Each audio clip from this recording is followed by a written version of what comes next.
नहीं दुल्हन की कहानी को 3 शब्दों में हिंदी में प्रस्तुत किया जा रहा है। लाल जोड़े में सजी नहीं दुल्हन। छोटे से गांव में रहने वाली सिया का सपना था कि उसकी शादी बड़े धूमधाम से हो। लाल जोड़े में वह सजे और पूरा गांव उसकी सुंदरता की तारीफ करे। लेकिन नियति को कुछ और ही मंजूर था। सिया बचपन से ही अपनी मां से कहती थी, मां, जब मेरी शादी होगी तो मैं लाल जोड़ा ही पहनूंगी, बिल्कुल राजकुमारी की तरह। उसकी मां मुस्कुराकर उसके सिर पर हाथ फेरती और कहती, बिल्कुल बेटा, तेरा जोड़ा सबसे सुंदर होगा। सिया बड़ी हुई तो उसकी सुंदरता की चर्चा दूर दूर तक होने लगी। उसके रूप और गुणों की तारीफ हर कोई करता। उसके माता पिता ने बड़े प्यार से उसकी परवरिश की थी और उसके सपनों का हमेशा ध्यान रखा। अचानक बदली किस्मत। गांव में एक दिन एक अजनबी युवक रवि आया, जो शहर में नौकरी करता था। वह सिया को पहली ही नजर में पसंद करने लगा। उसके माता पिता ने सिया के परिवार को रिश्ता भेजा। लड़का अच्छा था, परिवार संपन्न था, इसलिए सिया के माता पिता मान गए। शादी की तैयारियां शुरू हो गई। सिया ने अपने लिए सबसे सुंदर लाल जोड़ा खरीदा, जिसमें सुनहरे धागों की कड़ाई थी। जब उसने उसे पहना तो उसे लगा कि वह सच में राजकुमारी बन गई है। लेकिन विधि के विधान को कौन टाल सकता है। शादी के दिन आई अनहोनी, शादी का दिन आ गया। घर में खुशियां थीं, ढोल नगाड़े बज रहे थे और बारात दरवाजे पर आ गई थी। सिया का श्रृंगार पूरा हो चुका था और वह अपने लाल जोड़े में दर्पण के सामने खड़ी थी। तभी अचानक गांव में हलचल मच गई। रवि की घोड़ी बेकाबू हो गई और वह घोड़े से गिर पड़ा। उसके सिर पर गंभीर चोट आई।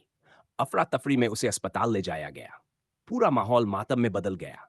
सिया को कुछ समझ नहीं आया कि अचानक क्या हो गया। उसकी मां रोने लगी है और पूरा परिवार चिंता में पड़ गया। शादी रोक दी गई। कुछ घंटों बाद खबर आई कि रवि अब इस दुनिया में नहीं रहा। लाल जोड़ा रह गया अधूरा। सिया का दिल टूट गया। वह जो सपना उसने देखा था, वह एक पल में बिखर गया। वह दुल्हन बनी थी, लेकिन उसकी शादी नहीं हो सकी। लाल जोड़ा जो उसकी खुशियों का प्रतीक था, अब दुख और शोक का प्रतीक बन गया। उसने खुद को अपने कमरे में बंद कर लिया। कई दिनों तक उसने कुछ नहीं खाया, न किसी से बात की। उसके आंसू रुकने का नाम नहीं ले रहे थे। एक नया फैसला। समय बीतता गया, लेकिन सिया के दिल का घाव नहीं भर सका। उसने तय कर लिया कि वह अब इस जीवन को किसी और उद्देश्य के लिए जिएगी।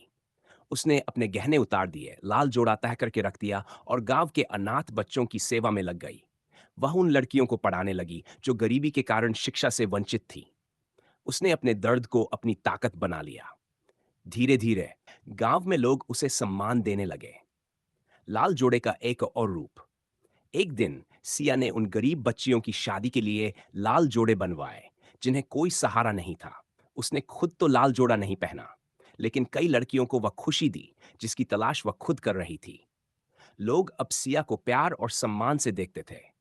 उसके लाल जोड़े की कहानी गांव में अमर हो गई। निष्कर्ष कहते हैं, किस्मत का लिखा कोई नहीं बदल सकता। सिया का लाल जोड़ा उसकी शादी में नहीं, बल्कि कई और लड़कियों की शादी में इस्तेमाल हुआ। उसकी कहानी हमें सिखाती है कि जीवन में दुख आने के बाद भी अगर हम चाहें तो उसे किसी और के लिए खुशी में बदल सकते हैं। यह कहानी हमें यह भी सिखाती है कि जीवन में जो कुछ भी होता है, वह किसी न किसी उद्देश्य के लिए होता है।